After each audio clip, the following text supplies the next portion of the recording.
My name is Amanda Vinicky, and I'm statehouse reporter for WUIS and Illinois Public Radio.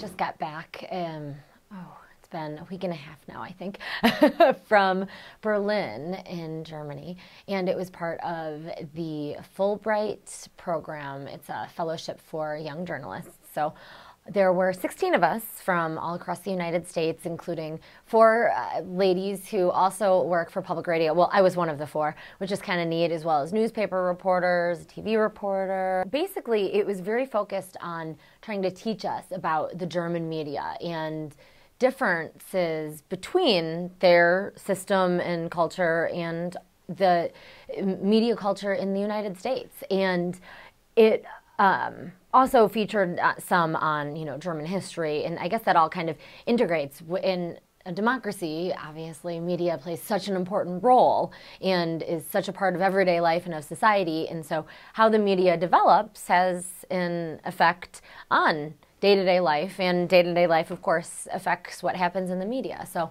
we learned about, I guess, why those different media cultures developed in each of their separate ways. Every German citizen who owns a TV, a radio, or computer has to pay a fee, and that goes into public broadcasting.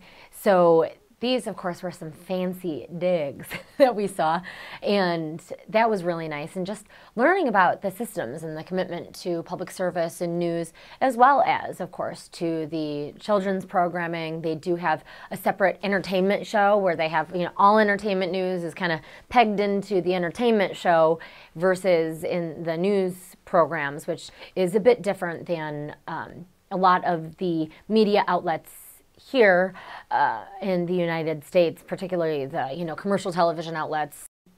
It was interesting and inspiring to me to see so many people reading newspapers in cafes, and of course maybe I was a bit insulated because we spoke with a whole lot of reporters and editors and such, but just how interested people were in the news and being up on what's happening in the world of politics.